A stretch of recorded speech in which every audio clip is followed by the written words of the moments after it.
Welcome back to the Discount Property Investor Podcast. Our mission is to share what we have learned from our experience and the experience of others to help you make more money investing like a pro. We want to teach you how to create wealth by investing in real estate the Discount Property Investor way. To jumpstart your real estate investing career, visit freewholesalecourse.com, the most complete free course on wholesaling real estate ever. Thanks for tuning in. All right, guys, welcome back to another episode of the Discount Property Investor Podcast. I am your host, David Dodge, and today I get to bring you Mr. Adrian Smude.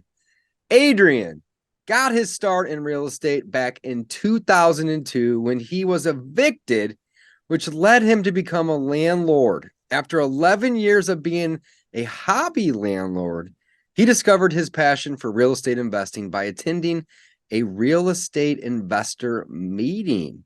He tapped into the untapped gold mine of mobile homes and has been following that path ever since. He is a member of 3 mastermind groups, including a high-level mastermind, which he hosts himself. He is the author of the best-selling book, How to Buy Mobile Homes, and he travels the country teaching and sharing his secrets for success. Adrian, my man, welcome. How the hell are you, brother? I am fantastic today. How are you, David? Man, I'm doing great. Adrian, I just bought a $33,000 solar panel system for $1,000 this morning. Sweet. That's a deal. The only downside, the shitty part is I had to pay $3,000 to my electrician and to my tree removal company to remove the panels and the inverters and the equipment out of the home. So I guess at this point I'm into it for $4,000, and it's going to probably install them. Yeah, and it's going to probably cost me $2 or $3 grand to install them. So let's call it 6, 7. Let's call it 7. But it was $33,000 brand new. It's about 9 years old. Panels are typically good for 30 years, so I still got two-thirds life on them. So I'm still looking at a pretty good deal in my eyes, you know. But yeah, so that's my morning. What you been up to today, bro? I love it. Did that come with the property you bought? Is that how you found it? I wish it did. I wish. No, it was a friend of mine who's a investor and a wholesaler and an agent, all the above, and he had sold this particular person a home about 3 years ago. He's just a friend. So I don't even know the owner, actually. I met him this morning for the first time, but he wasn't in my database. My friend was his agent. He had hail damage on his roof, and he bought the home with the panel system on the house already. The insurance company told him that they would replace his roof, but they weren't going to touch the panels, and it was on him to remove them. So he got a quote, and it was about what I'm going to have to pay. It was like 6 or 7 grand to take them off and then put them back on. And he is like, you know what? I didn't even want this system when I bought the house. And in order for me to get a new roof for my insurance, I don't want to have to pay this money. So he actually gave the system to me, and I paid my buddy the $1,000.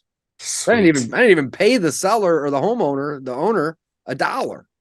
So I love it. Kind of a crazy story, but Adrian, this ain't about me, bro. This is about you, man. Welcome to the show. How the hell are you? What you been up to? How's your morning going?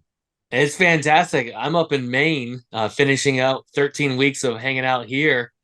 And I went to try to do, I went to go try to do a cold plunge in the ocean. And I've done a few of them since I've been up here. And it was so stormy out. The rain, we were like, okay, but the waves were coming in pretty unsafe, at least feeling to us. Oof. So we just put our ankles in there and hung out for a little bit. Had to bring our own sunshine because the clouds were covering. That's how I started my morning at 6 a.m. Dude, and that sounds like a pretty good morning. Did you get in? We only went ankle because it was. I mean, the waves were just crashing. Okay. Felt unsafe to me. Yep. And I've gotten in a few times. You know, I've been doing it back in Florida. Well, that's where I'm from, Central Florida.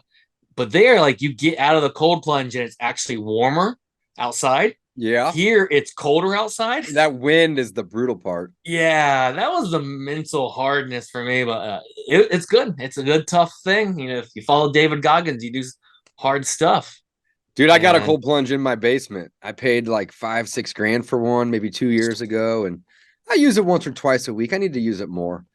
Yeah. But I'll tell you, man, I got mine set to like 49, so it's not like super cold, but it's pretty cold. And it's easier to do the cold plunge than it is to take a cold shower. And it's because the 100%. It's because the air, right? And just like Yeah. you said, when you get out, you're better off in there than you are out of it afterwards because the air's hitting you and it's awful. Completely. So. And I was talking to my buddy about it that I used to go to his is when I went to in Florida. He just had it in his back porch and had this set up. It sounds like similar to yours. But like in there, you can sit there and you get calm and you're in a meditated state and something really tough to do. And that has gotten me through some scary stuff in life where I can be calm in a stressful, tense, scary spot. The ocean, you don't get to meditate through. I mean, it's just crashing. You're just trying to stay above and hard in a different way. You're worried about creatures and bro, I'd never done a cold ocean plunge before. It was a good challenge, but I enjoy your style that you have in your basement better. It's actually really nice. Adrian, I got to ask you, man, the background. So for all the folks listening here, and this is also on YouTube, folks. So if you want to go check it out on YouTube, you can see the videos of Mr. Aaron or Adrian and myself here. But in the background, you got this, what looks like a beat up mobile home. Like, what's the story behind that, bro? What's going on? I like to joke around that this is my piggy bank right here. Okay. This is a 1960s single wide that came with most of its siding.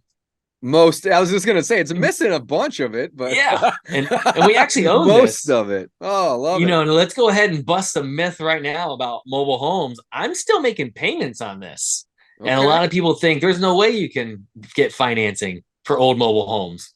Well, yeah, if you go to Bank of America, you're not going to. But we're still making payments on it. It's private money. Seller financing is really big in the mobile home space and makes us a lot of money. But you don't have to be scared that you can't get financing.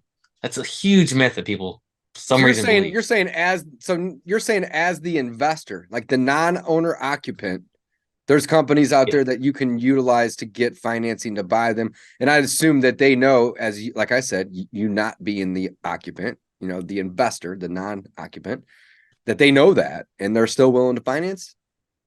I wouldn't say so much companies. There are a few scattered around. And honestly, most of them I've talked to, they want a very experienced mobile home investor. Okay.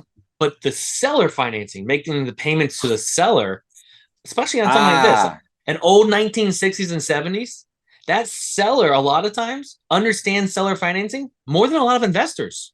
Because they actually bought on seller financing. Yeah, because they probably bought on that. Yep. Yeah, exactly. There is no bank financing in this world, which is good because so many investors haven't learned the unless you're buying brand new. But even that's probably not necessarily bank. It's probably manufacturer, which is a bank. Yeah. No, you can get bank financing, the newer ones. Even in the 90s, you want to go to a community bank, credit union, someone local is going to work with you a lot better. And so we use a lot of private money and a lot of seller financing, and that's how I'm still making payments on this one. I mean, that's amazing. That is amazing. I love it. So I read your bio coming in. You started back in 2002. You got started about 2 years ahead of me, maybe 3. I started I guess I started in 2003. So you got me by a year. Awesome. You've been in the business for about 20 years, which is amazing. Dude, tell me the story, man. You got evicted and that led you to becoming a landlord? How does that make any sense? Yeah, so my friends and I, at 19, 20 years old, you don't want to rent us. And here's why. We had parties, believe it or not. Of course you did. Kids like to have parties. But our parties didn't involve alcohol. They involved spaghetti wrestling, pudding wrestling, mud wrestling. Oh, geez. And one of my friends even parked a motorcycle in the living room. So we caused some damage to properties, not through alcohol, but through parties. And we got tired of being evicted. So I said, well, I'll just buy a house. There wasn't any alcohol involved, bro? None? No. It's crazy. We actually didn't start drinking until like mid-20s. Okay. And so I bought a house before I could legally drink. We drink here and there a little bit, but not like you would think. people were Yeah, drinking. I mean, all the stuff that you just mentioned sounds like that was fueled by alcohol, but it was mostly just fueled by testosterone, eh? Yeah. And they were awesome parties. And so, like I said, I'm a problem solver, like I think most of us are as real estate investors. And I bought a house. This is back when you just signed a piece of paper. They didn't check anything. They gave everyone a free house, basically. Moved my friends in that helped me get evicted. It wasn't all me, and it wasn't all them. Then I split my mortgage up amongst my friends. So I was living for free. I did as that. a 20-year-old. Yep. And not with mom and dad. House hacking. I did that the first 3 homes I bought back in early 2000, just like you, man. We share a lot of this in common. Yeah, we're before the trend of bigger pockets and making it all popular. Yep. Now house hacking's been around forever, but yeah, before the trend. Agreed. Yeah, man, that's amazing. So you became a landlord. Amazing. And then, like, how did you pivot from doing the house hacking into the mobile home space? So here, let me give another quick lesson. My second house, because if you live for free at 20, you're like, why don't I just do this again and make money? Well, the second one, I was losing a little bit every month. And then they said, don't worry, this is the banks. Don't worry, you'll refinance in a few years. Real estate goes straight up. And then real estate wasn't going straight up. It was the recession. You were right there at 07, 08, baby. Yep. And I had that adjustable rate mortgage. And that adjustable rate mortgage made my payment go up. So I was losing a little bit more every month. I gave the house up as a short sale. And then I bought some more houses years later because I still saw the value in that first house that I bought it right and I was renting it right. But that's what kind of kept me cautious. So I've been wrong for like probably 8 years now about the market. I've been thinking we're at the top. So I've been massively, incredibly wrong. But that's what caused me to search for something else, something different. I wanted a bigger return. And really what I wanted was cash flow. I wanted a bigger cash flow. And eventually I found the niche of the mobile homes. And since then, I have pivoted my entire business to be mobile homes. And when I say mobile homes, I mean the single unit, the individual unit with the dirt, not the park and not the aluminum box without the dirt. So I own the dirt and the home. It's a real estate transaction. And it's one of the most hidden niches that people still aren't getting in. And that means I do less work to find deals.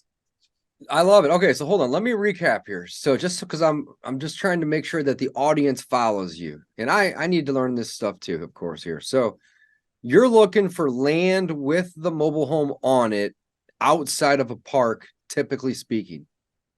Correct. And you're buying the deed to the dirt. And then I would assume there's also a title to the home too, or no? You're exactly right. Okay, so it's both. Yep. But not in a park. Have you bought any parks, or do you have any interest in owning parks? Or are you just looking for dirt with mobile homes on them? I have moved my vision away from owning a park for a few reasons. One, I have a niche that works really well. True. The parks have a lot more competition. Wall Street's in them. They have cheaper money than I have. Mm-hmm. But that doesn't mean I don't get exposure to parks. I make a lot of money in my niche, and I have some money in some syndication of parks. Okay. But that's a whole nother business. And I'm a very niched. I do one or two things really, really, really well until I need a pivot. Yeah. And right now there's so much here. I just keep making money here. Dude, I love how you said that, that you kind of stumbled into this in a way to find more cash flow because of the fact that you thought we were at the top, and that's maybe going on, 6, 7 years or whatever. Right. But that's such a cool, like, to me, that's so cool. That you didn't necessarily seek this from the beginning. You were just looking for something else. And because you kept thinking that it was going to turn around, you just kept going. And now you're 7, 8 years in or whatever it may be. Yeah. That's awesome, man. That's amazing. Yeah. One of my coaches, he was really drilling down. He's like, what do you really want? And I was answering like most people. Well, I want some appreciation. I want some cash flow. I want all these things. He's like, no, what one thing do you really want right now?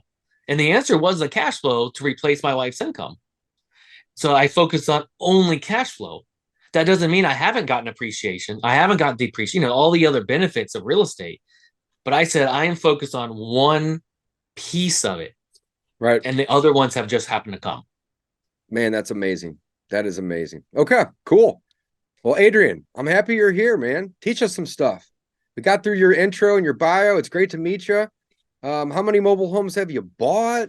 It sounds like you really are all about lifestyle. I mean, again, on the screen, if you're watching the YouTube here, it's lifestyle-rei.com.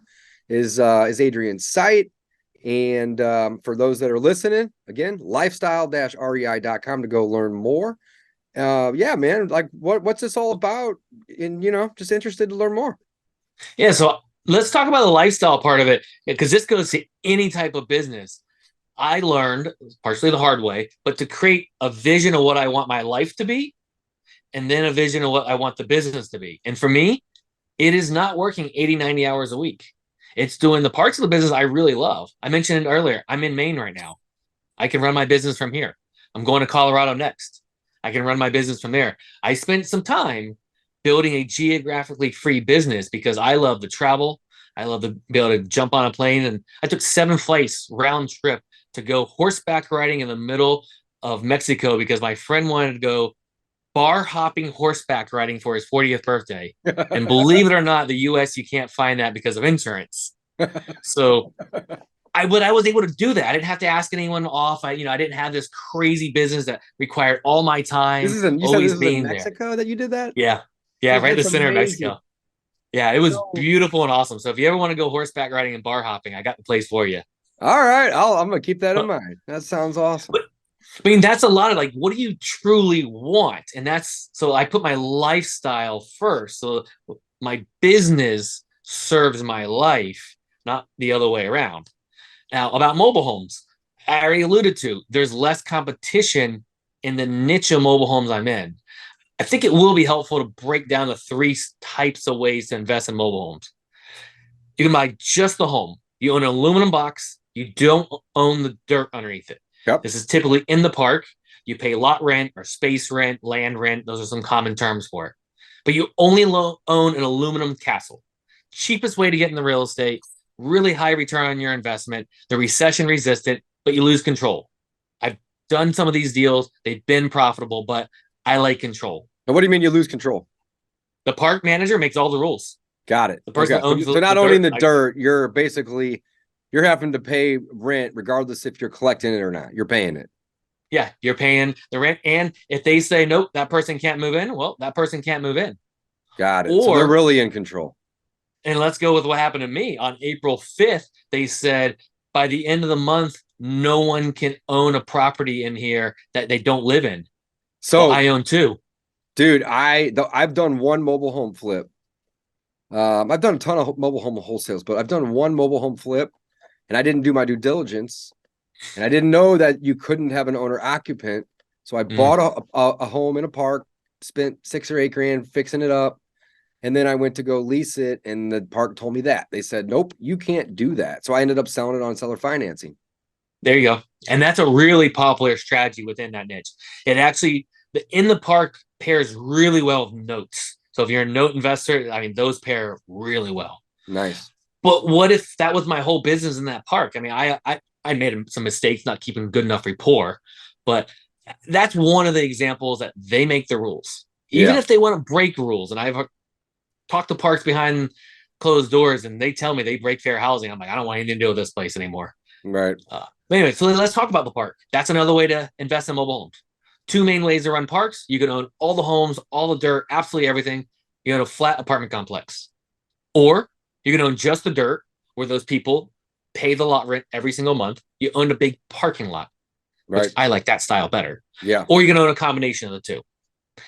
I already mentioned those aren't in my vision anymore because it's a business that you have to keep up with more government regulation, Wall Street. It's a lot more competitive there. But for whatever reason, this middle one has been forgotten. The single unit with the dirt. And once I found that, and there's not a lot of competition about it, I was like, all right, less competition means I have to do less work to find the property, means I still make a lot of money with less work.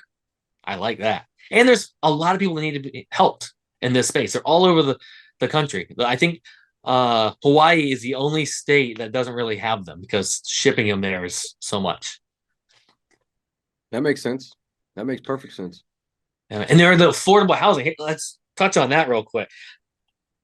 When we're in recession, if we're in recession, or if we ever find out what a recession is again by the government, affordable housing space, I think, is going to become more of demand. Most of the country, it's already in really high demand. I read on the internet somewhere that people have about $200 extra a month, and the 2 household income has about 200 extra. So if one of them loses their job, which happens in recession, they keep moving down until the affordable housing space, which most mobile homes are in, which means we have even more demand. Yeah, maybe we charge more for rent because supply and demand, but I look at it more, have a larger applicant pool to be able to pick the very best applicant to take care of my property and pay my rent or pay my bills on time. They pay their rent, I pay my bills on time, and I don't repeat that cycle of that short sale not being able to pay my bills ever again. That is one of the big reasons I'm heavier in the affordable housing space right now. That makes perfect sense, man. Where do you typically find the good tenants at? Well, that's a whole day of conversation. We have the same screening process and the same process if it's a mobile home or any other type of property. Sure. We do have some master leases for full transparency on some single family concrete homes. So we do the same process. We basically are doing a lot of work to make the applicant prove to us that they want it. We're not out there begging for someone to move in our property. Mm-hmm. So they have to, all marketing directs them to the property. So they can only get a hold of us if they've been to the property. I love that. I have a friend who does that. And he just says, go to the property, our number's on the back window. Yeah. All the Zillow clickers that are wasting your time, that just, I'm interested. It gets rid of all those. So if they're not go serious to the property, enough, take a look on the back window. There's a phone number, something like that. If you're still interested after you went and seen it, call us at this number or send us an email or whatever. But yeah, go to the property first. I love that. That's a great strategy, folks.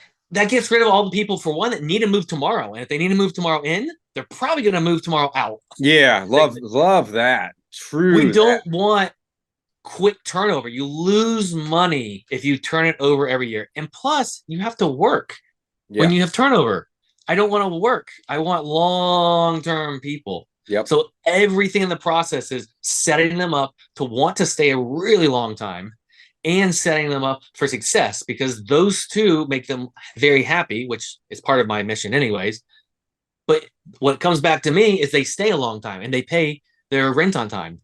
And then I'm really happy. Yeah, love that. How about the quality, for example? So I guess what I'm asking here is if you buy trailer trash. Oh, no, I'm not even saying that. I'm not even talking about the people so much as I am talking about the condition of the home. So for example, if I were to, or if you were to buy the one that you're standing in front of, which, as we mentioned earlier, it's missing a bunch of siding. It's a 70s model. So, I mean, the thing is, 50, 60 years old. And it's, got a bunch of mold and mildew on the side. And it looks like that thing could easily use 15 to 20 grand worth of work, give or take, maybe less. I don't know. But like, are you buying these and then selling them as is, or are you going in and doing the rehab first? Is there a mix? How's that work? Well, you were really close to your numbers. I believe we put like 13-ish into this one, and we didn't make it pretty. We made it livable. So if we made it pretty, your numbers were spot on. That is a lot of our model when it's these older ones that the quality isn't as high. Now, we got very fortunate on this one. Is one of the reasons we bought it. The roof was still good. If the roof was leaking, it just would have melted and fallen apart. Oh, we like to do more of a handyman special type of property, which means we usually attract a handyman, handywoman to move in the property that want to take care of the property and make it theirs. That's part of our management style. So you typically, though, do get it livable. Like if an occupancy inspection or permits required, you'll get that, or no? If I'm going to put a person that's going to live in it, a homeowner in it, yes. Now, sometimes I will owner finance it to another investor. So I just did that recently. I bought a terrible property and I was like, why did I buy this thing? It was a good story, but I ended up just owner financing it to another investor. I've sold him multiple properties, and I could have just done it for cash, but I like payments. I don't like cash. I like payments come in. I like the interest on the payments. And we'll do a little bit with owner occupant, but we got to follow Dodd-Frank with all that, the SAFE Act. But really, you can fix up a mobile home really cheap. And there's a lot of the stereotypes of how terrible the quality is. But if you maintain it just like any house, it will last. Yep. I mean, some of the nicest properties I've been in are from the 60s because they took care of it. Now, they replaced almost everything in it. Right. We can just upgrade the cheap panel walls and put some 2x4s in there, put some drywall in there, and you don't even tell it's a mobile home. at the end of the day. Right. We don't do those type of upgrades personally because I'm more in the affordable housing space.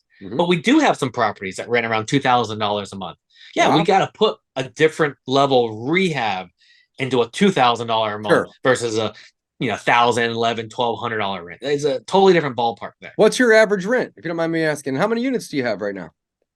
We take care of about 30. We got a few master leases. Kind of my business model is I need about that many to love my lifestyle. So I buy a nicer one and I sell off one that I don't like as much, like the one behind me. Right. We're eventually going to sell this to the people that live in it because they like it. They've asked about buying. I'm like, yeah, we'll owner finance you because I'm buying a nicer one next week. Right. That's the dirt's worth a little bit more. So there's a little bit of land play here people don't realize. Yeah. Totally. Is I call those my lotto tickets. I'm going to get some cash flow on the mobile home, but that quarter acre is in the path of progress in my lifetime. And eventually a builder is going to say, I want that. And I'm like, sweet, I want your money. Yeah. So I'll take those big checks eventually, but I got cash flow on the way there. But what is the typical rent? It can go all over the place depending on the quality of the property. But the low end of the affordable housing is around $1,000. I usually stay a little bit under market rent because I want, again, long-term people. Yeah, you don't want them stopping for the next place, Yeah, and we set the expectations. Your rent will go up. They already know, they can do the math of what it's going to go up in future years. And we got stuff around $2,100 a month. Nice. Which would be market. And to go ahead and talk about that, people are like, well, why would they live in a mobile home if they can go in the single family next door? The difference is the 3-bedroom, 2-bath in a neighborhood, that's going to rent for $2,100. Well, mine comes with an acre of land. And a lot of people don't realize people value an acre of land that's fenced and maybe the shed out back. We're talking about the blue collar handyman, handywoman. They got their lawn crew stuff that they'll get in trouble if they park it in the HOA. They value that fenced acre of dirt. They bring their animals and their motorcycles and their cars, all their stuff they put in the workshop. They don't have a lot of options. And I just resonate with that person a little bit more. They move in, they take care of the place. It's their home and they want to stay a long time. And I'm happy too. I love it, man. So what would make for like a really great deal for you? Something on a couple acres that you can get for 40, 50 cents on the dollar, give or take, or like just I'm snowballing here. What's a good deal? A good deal is I would love acreage. That's really what I'm after more these days because I built up the cash flow I need. So I'm not as focused on that. Yeah, I love an acre to 2 acres. And I really look on my return on my investment. So if I can buy it from you on payments, then I'll pay you a lot more. I've overpaid for properties because you allow me to make payments. I don't look at the price as much as my cash on cash return. So I like a cash on cash return of 20% and higher. If it's something like behind me, I want closer to a 30%. But if it's the acre and a half path of progress, we're talking a quarter mile down the road, there's a new Dollar General. Like I know it's coming my way. I'll look at mid-low teens as my return on my investment. But that's what I'm looking at. I'm looking at return on my investment, headache value too. That's big for me, that lifestyle part. If this property is going to cause me a headache, either the property itself because it's falling apart or the neighborhood it's in, it's going to attract a low quality resident that's going to live there and cause me problems, and the news is going to be there and drugs and police are going to be there. That's a headache. I don't want that anymore. If you can convince me, you better have a really high return on my investment. No, that makes sense, man. That makes really good sense. So I frustrate wholesalers all the time because you can't calculate what I will pay on a spreadsheet because I take into account so many different pieces of it. Yeah, no, that makes perfect sense.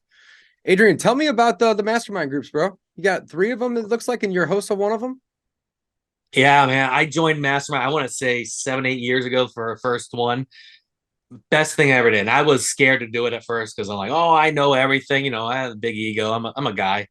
And I even sucked at it for the first few meetings because I still had the plan and I wasn't coachable, as actually they said. As soon as I learned, like, I don't know everything and these people are really smart. I mean, that's where my branding came from, the yellow t-shirt. And you go in there open to receive stuff. And then you are with people for a while and you become like family. So I can go in there now and come up with a new idea. Hey, I'm planning to do this.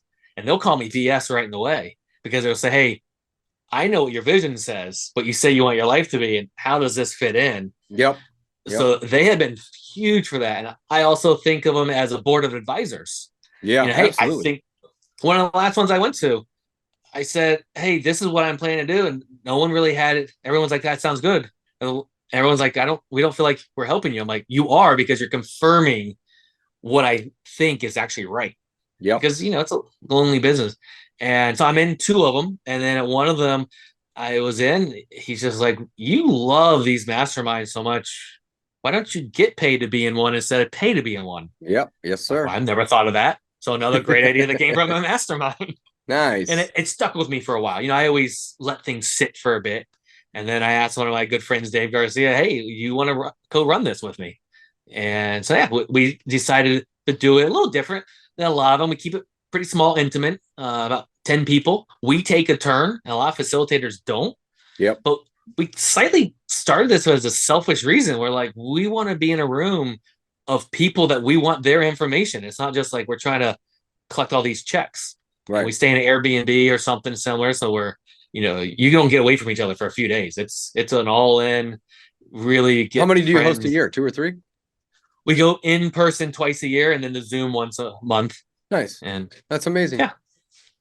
That's amazing. Yeah, and it's been great. If I obviously I think mine are great. Mine's elite level mastermind, but if you're listening to this and you're not in a mastermind, you need to find one that fits your personality. They're game changers. Some of the best things I've done in my business. I've been in several. I host one as well.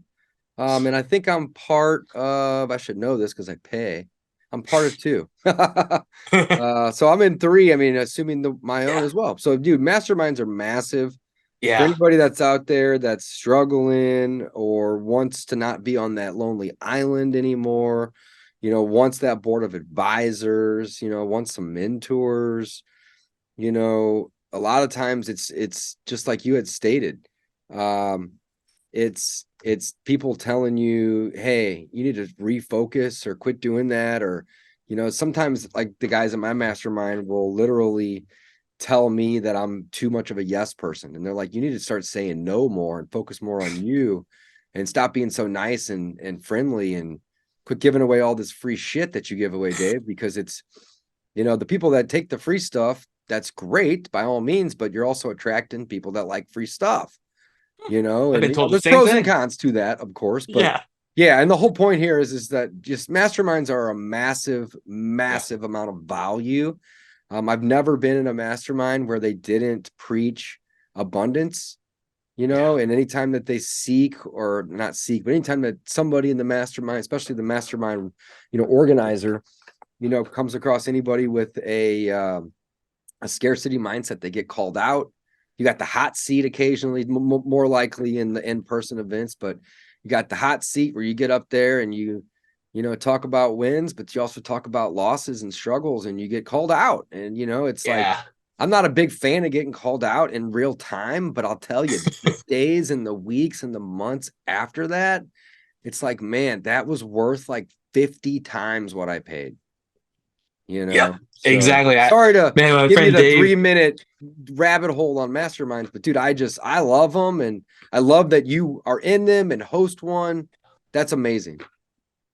Yeah, they're part of some of the best dollars I spend on my business. I'm an education junkie, but the masterminds I get the most value out of, because like you can't run away when you're in that hot seat and you're turning a little red and you don't realize it. And they're calling you out and you get a little defensive and you're like, oh crap. Okay, what's going on here? And one of my favorite quotes when that's happening is, when was the last time the entire room was wrong and you were right? And then it's just like, mic drop. Yeah, I love that, because that's never happened, right? Yeah. The entire room says something and you're in a disagreement. It's not that, you're bad, or it's just, or even that you're wrong. It's like, you just need to reconsider your thought process. Yeah. So, dude, I love that. Well, tell us about your mastermind. Tell us about, what you offer. And you had mentioned before we had jumped live on this that you had a giveaway for the audience today too, man. I'd love to hear more about that too. And so we talked about a few of the mobile home myths out there. That's one of, I'd say, the biggest pieces of me educating about mobile homes is getting people's mindset upgraded of these myths. I kind of jokingly called you out on the trailer trash. So a lot of people think about trailer. There's a lot of myths out there about mobile homes. And I have a 14 myths debunked to go lifestyle-REI/Dave. You can download that for free, and that's going to give you those to upgrade your mindset. I've got other education on there. I focus on mobile homes because that is my niche, but I have some other education. I love talking about all. What are the myths? Like, you don't have to go through all 14, of course, but like, what myths? Is this like real estate investing myths? Is this mobile home investing myths? Or? This is just the mobile homes. So that they're not financeable. We talked about that a little bit. That they're not all trailer trash. There's not all lot rent.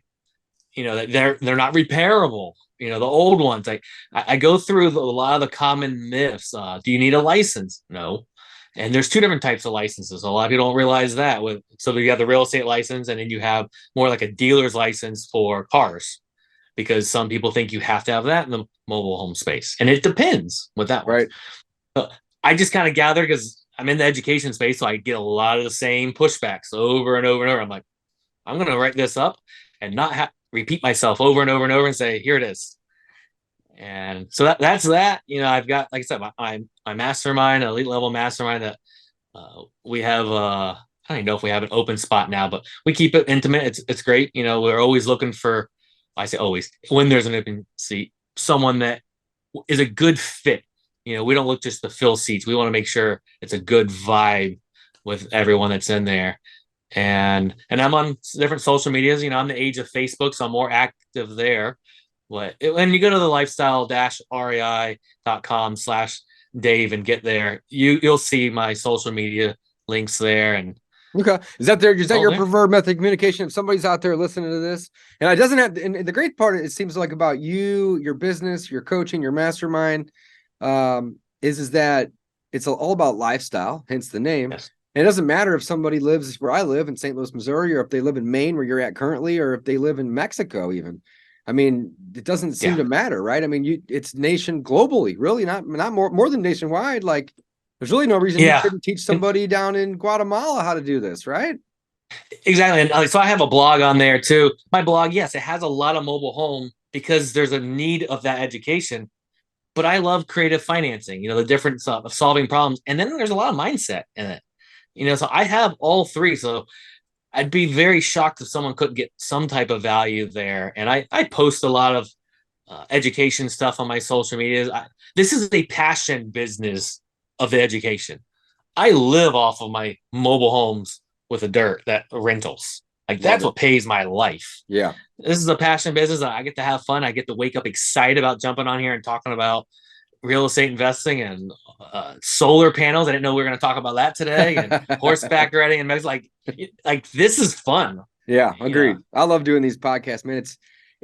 You know what the great thing about being a podcast host is it's kind of like a Trojan horse in a way, and I say that not as a negative one, like a computer virus one. But I get to podcast with people that often charge $500,000, $2,000, $5,000 an hour. Yeah. And by having them on the podcast, I'm providing and creating value for them.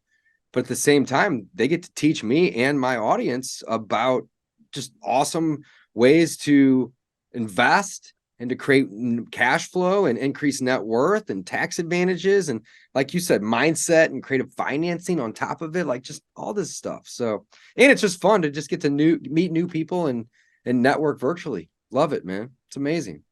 I couldn't agree more. The only reason I don't have a podcast is I don't want to do the work.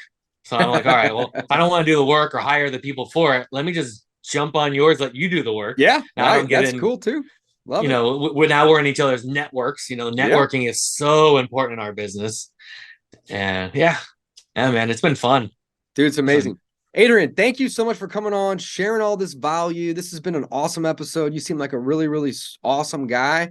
Very, very knowledgeable. Guys, if you want to learn more, he has 14 mobile home myths debunked. There's like a downloadable ebook over there. It's lifestyle, LIFESTYLE dash REI.com/Dave. Go to the /Dave if you want to get the 14 mobile home myths debunked. Connect with Adrian. Adrian, outside of that website, is there any other place that you want to mention? Maybe like a social media handle, email. I mean, whatever, man. It's up to you completely. If you just want to send people to that URL, that's fine too. I mean, I'm on LinkedIn. I don't check it very often. I'm on Instagram. I check that some, and I'm on Facebook the most. But lifestyle REI on all of those. I'm good with messages. My phone is on permanently do not disturb. So even if you find my phone number, I'm not going to answer. I'll be honest That's with what you. the lifestyle is all about. Yeah, I know. I'll call you back eventually, but I don't answer my phone. I'm happier. Man, I love it. Adrian, thank you so much for coming on the show today. It was an honor to get to meet you. Thank you for your time. Guys, don't forget, check out lifestyle-rei.com/Dave to get that 14 mobile home myths debunked ebook for free. Learn more about mobile home investing and check out the mastermind that Adrian runs. Adrian, thanks again for being here. Signing off, guys.